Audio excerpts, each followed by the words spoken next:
Un saludo a todos y a todas. Soy María Luisa Penín, coeditora de Hilos de Azul. Hoy entrevistamos a David Rabadá para conversar un rato con él sobre el último libro que ha escrito y que nos complace publicar en nuestra editorial. El libro se titula El Jesús histórico, 2000 años de añadidos, y os voy a presentar un poco al autor. David es doctor en Ciencias Geológicas, profesor de Ciencias Geológicas, académico de la Academia de Ciencias de Veterinaria de Cataluña y responsable de prensa de profesores de secundaria. Ha escrito numerosas obras y recibido diversos premios, tanto científicos como literarios, como por ejemplo el Fundació Eduard Fontserè, el UPC con mención especial, el Albert Pérez Bastardas, el Ciutat de Valls de Natura y el Ciutat de Viladecans.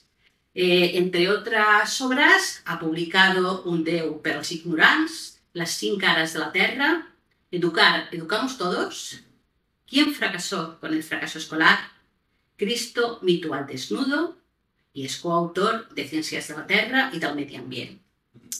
En primer lugar, David, pues felicitarte por tu ensayo, porque es riguroso y está escrito además en un lenguaje que es amigable, es muy ameno y asequible para un público amplio, ¿no? Cuando yo estaba leyendo la obra y trabajando sobre ella, algunas preguntas me surgieron que podrían interesar al lector, ¿no? Por ejemplo, ¿cómo se investiga para realizar un ensayo de estas características? Bueno, primero, muchas gracias por la presentación. En cuanto a la investigación, es muy simple. Leer mucho. Y buscar también datos históricos del contexto durante la vida de Jesucristo. Y luego hablar con mucha gente también. Consultar con exegetas, con expertos bíblicos y demás. A partir de 30 años de hablar, leer y contrastar, ha salido esto. Pues muy bien. A ver, hay muchos estudios sobre el tema. ¿Qué consideras que aporta el tuyo? Yo diría que hay dos escuelas básicas. Hay gente que escribe sobre Jesucristo imaginando mucho, diciendo que fue pues alguien que vino del Tíbet o que fue incluso un alienígena, ¿no? Hay gente que es muy imaginativa. Sí. Hay gente que escribe en la vertiente más religiosa, pensando que fue alguien que hizo milagros, que era hijo de Dios, o sea, desde el punto de vista de la fe. Pero desde el punto de vista histórico hay muy poca gente que escriba así, buscando simplemente quién fue ese personaje, no mezclando milagros ni fe cristiana, ni imaginándose cosas raras. A ver, ¿qué es lo que te ha motivado para escribir un ensayo de estas características? Bueno, yo soy científico, o sea, lo que me motiva a mí es buscar la verdad. Desde que empecé a estudiar geología y paleontología cuando era pequeño, durante la facultad, hasta llegar a mi tesis doctoral y libros posteriores. Cuando se analiza la figura de Jesucristo hay muchísima cosa añadida. Podemos decir añadidos, podemos decir que son mentiras. Cuando ves todo esto y te das cuenta de que mucha gente ya lo dice, o que se insinúa, o que en las traducciones del griego queda muy claro que esto pasó así, pues es una gran motivación. Pues sí. Según tu visión, ¿existió Jesús y quién fue realmente? Hay gente que dice que no existió, o sea, realmente hay que partir de la idea que no hay ninguna prueba arqueológica de Jesucristo, o sea, no hay ningún texto del siglo I, no hay ninguna tumba que se haya descubierto, no hay nada de nada de nada. Hay indicios del cristianismo a partir del siglo II, hay documentos que se conservan, pero alguien que viviera junto con Jesucristo y que diera testimonio vivo, no hay nada de nada de nada. Con lo cual, los que son así tan racionalistas pudieran tener razón. Pero ¿qué ocurre? En los evangelios, tanto en los 4 canónicos como en los no reconocidos por la Iglesia, hay demasiadas contradicciones que a veces se avienen ante un personaje que dices, pues sí, parece ser que sería muy raro que no hubiera existido ante tanto documento escrito y que tiene contradicciones internas. Y de su historia, de las vivencias, de las enseñanzas que supuestamente transmitió, ¿qué crees que podemos aprender hoy? ¿Qué aportarían estas vivencias o incluso su doctrina, por decirlo de alguna manera, al lector actual?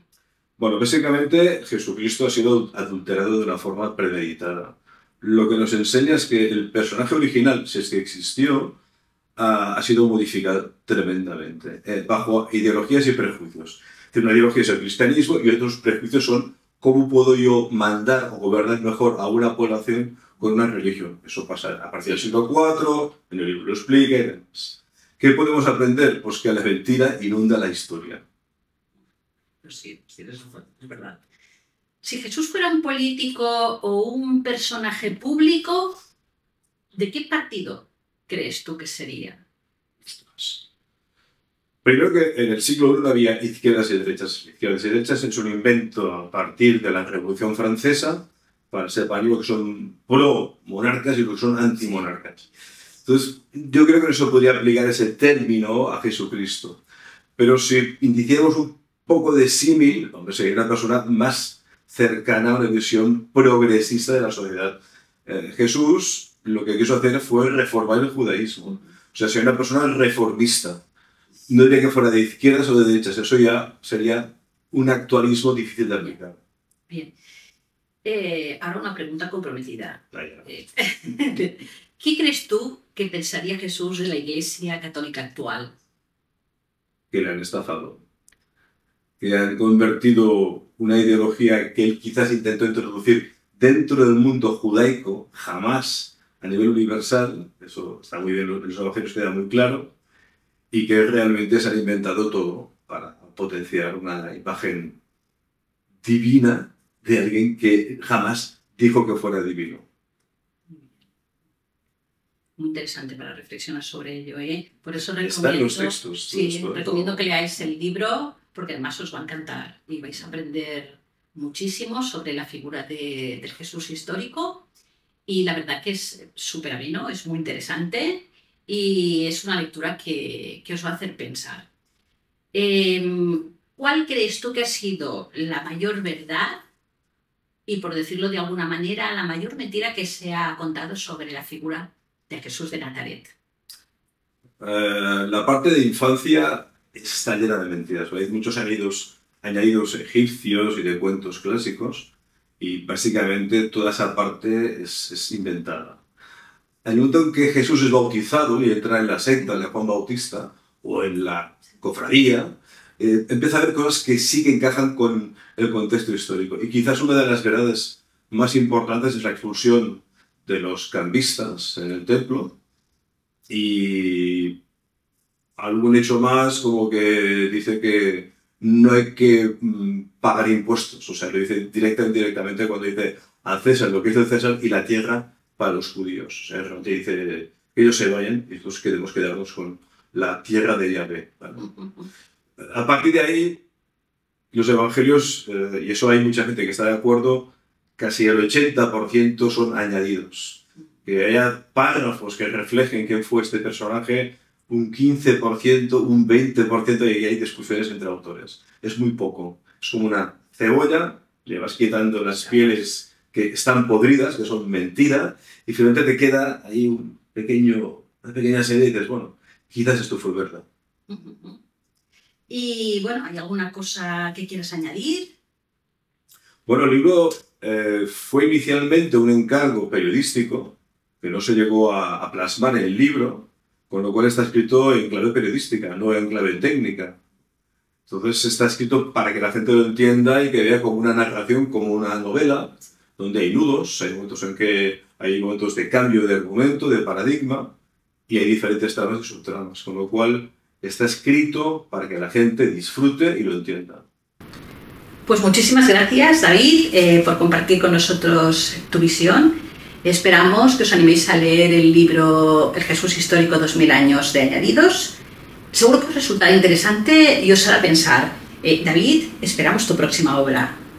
Muchas gracias.